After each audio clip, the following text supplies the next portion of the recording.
me and Wayne, he was just cool, man. Me and him were friends. Like I said, we were friends first. It was a music base. And then I remember being, if it wasn't a Maybach, it was a Phantom, and I told him I rapped and played, you know, some of the music. And we just bonded quickly. We've been, you know, he's one of my best men at my wedding. So, you know, anytime. It was just been an anytime thing for him. I've been in the studio with him many times where I haven't rapped one second because he likes to just do what he does in the studio. Then it's been many times that we get in and kind of, you know what I'm saying, sharpen each other up. So. Is it true you paid him each $150,000 for him to hop on the, give you a feature? For Duffel Bag Boys? Yeah. Well, at this time, Wayne was charging, Baby was charging 100 and he was charging, Wayne 100. So.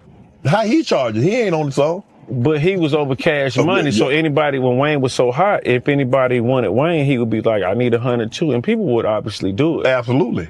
So Wayne does the song for me so this is really what happened. Wayne used to wear like these skateboard shoes, been skating a long time, they were called Supras and something like this. And I would wear stuff like Pradas and Gucci shoes and all this stuff. And so I go to Gucci and they got these red Gucci's out. I'm like, hey, shorty, what size shoe you wear? Shorty? You know what I'm saying? Boom.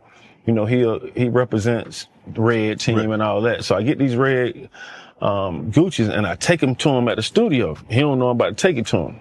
But I also got like a beat CD. Right. And I'm not doing this for the other thing. Right. But I just take it to him and he like, you know what I'm saying? You know, New Orleans, if you know New Orleans people, they say a lot. You know what I'm saying? Like, you know, whatever. So, you know, I end up saying, man, I hang out with him. I say, I got this. He working. I give him this. It's a CD at the time. I give him a beat CD. Right. I give him the beat CD. Time goes by. Katrina happens. He moves to Miami. Mm-hmm. When he moves to Miami, he's like, man, you ought to come, you know, come visit. You know what I'm saying? Come out. You know what I mean? Boom. I catch a flight to Miami, and him and Cortez, who was his manager at the time, they picked me up. We go from the airport to the mall because he is trying to, I guess, show his appreciation for me buying him them shoes. Right. So now he like, oh, what size shoe you wear? Let's get out, you know, let me get this for, you know, whatever. And we doing that. And then out the blue, he says, what you thought about the hook I did for you? And I don't know what he talking about. And he's like, I sent you, he asks, Tez, did you email him the song? And he says, yeah, I did. And he said, email. I'm like, that's not my email. And they said, oh man, I don't know where I done sent this song. So Wayne is literally in the mall. He's like trying to remember. This is when we could go to the mall. It's crazy. He was trying to remember the hook. He's like, if I don't do nothing, but he couldn't remember. So we literally right there, he was like, let's go to the studio. And we go to the studio, which was the Hit Factory in Miami. Right.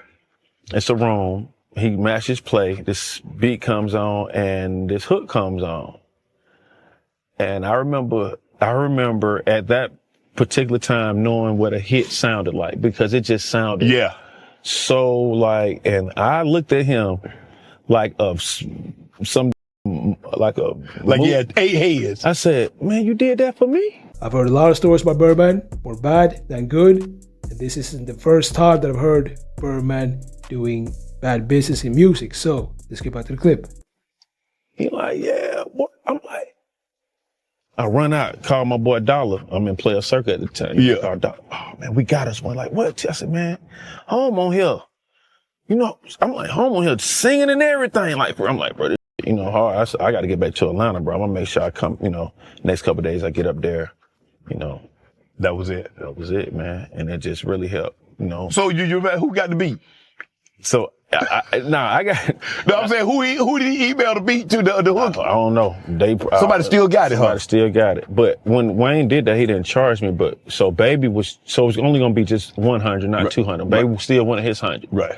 Baby come to Atlanta. Say, nephew. I said, what? We gonna need some rooms, and we gonna need some. I hit Baby. Oh man, man. Tell me, say, man, don't even worry about it, bro. He said, don't even worry about it, man. And he could tell, like he like, don't even worry about it. And he already knew who I was dealing with. Right. With, you know, Luda and all those guys. And he just told me, man, you know what I'm saying, don't even worry about it. And I brought them to Godby Road on Old National, which is very, very epic. It's like bringing, it's like bringing a superstar to any hood. You know what I'm saying? Yeah. And it was received very well. Had a lot of people come out. There's some here, some no longer with us from that era as well. And I haven't looked back. What's up, y'all? So appreciate y'all for tapping into my channel. The clip on the show, y'all, that was 2CHAINZ, and he was breaking down his verse that he had with Lil Wayne, because he said Birdman tried to charge him $100K for a verse. And this is the problem in the record label industry, because you're gonna have some people, they're gonna charge you a lot of money for a verse, and then you're gonna have some managers start claiming that they want any money at all for a verse. And what I can say about Birdman is that when it comes to running cash money, he's not the one who's actually running it. So it is big brother Slim. He's the one running cash money. So I think that the reason why there was a misunderstanding may be because his big brother, Slim, was calling the shots and said that we're gonna charge 2CHAINZ $100K for Lil Wayne verse. That is just me speculating. So let me know what you think about this. Make sure to like this video and subscribe, and I'll see y'all in the next videos.